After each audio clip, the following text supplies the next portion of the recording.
आने के लिए रवाना हो जाती है।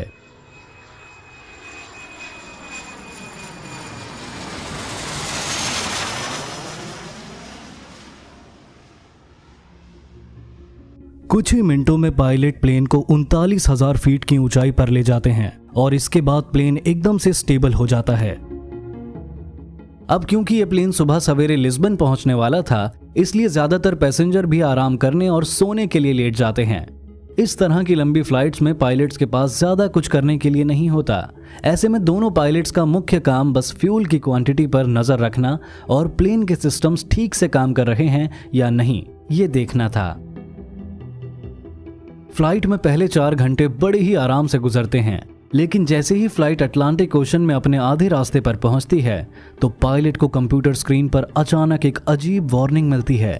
ये वार्निंग प्लेन के इंजन नंबर 2 के बारे में थी, जो राइट साइड में था। वार्निंग में लिखा आता है कि इंजन में ऑयल का प्रेशर हाई है और ऑयल की क्वांटिटी कम है और ऑयल का टेम्परेचर भी कम है। ये एक अजीब किस्म की वार्निंग थी जिसे दोनों में से किसी भी पायलट ने इससे पहले एक्सपीरियंस नहीं किया था, क्योंकि आमतौर पर जब फ्लाइट उड़ती है तो ऑयल का टेम्परेचर बढ़ता है, ना कि घटता है। दोनों पायलट इस वार्निंग कॉम्बिनेशन को समझने के लिए तुरंत ही फ्लाइट क्रू ऑपरेटिंग मैनुअल को देखते हैं, लेकिन उसमें उन्हें कुछ नहीं मिलता। इसके बाद ये तुरंत ही कनाडा के मिरेबल में मौजूद एयर ट्रांजिट के मेंटेनेंस कंट्रोल सेंटर में संपर्क करते हैं और उन्हें इस प्रॉब्लम के बारे में बताते हैं, लेकिन वहां से भी उन्हें कोई मदद नहीं मिलती। जिस ऑफिशियल से उनकी बात होती है वो कहता है कि जैसे ही उनको प्रॉब्लम के बारे में कुछ समझ आएगा तो वो उनसे दोबारा कांटेक्ट करेगा। जवाब आने के इंतजार में पायलट्स फिर से इन वार्निंग को समझने की कोशिश में लग जाते हैं।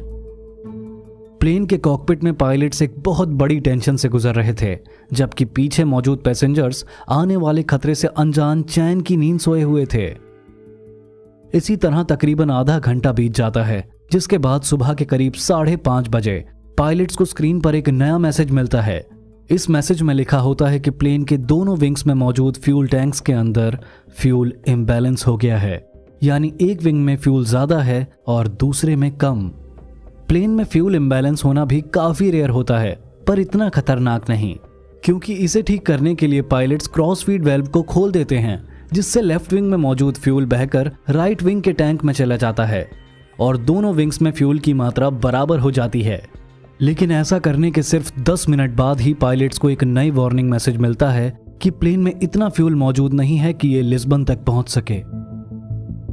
अब यहां से चीजें थोड़ा सीरियस होना शुरू हो जाती हैं। प्लेन अभी भी अटलांटिक ओशन के बीच में था और ये किसी भी तरह लिस्बन तक नहीं पहुंच सकता था।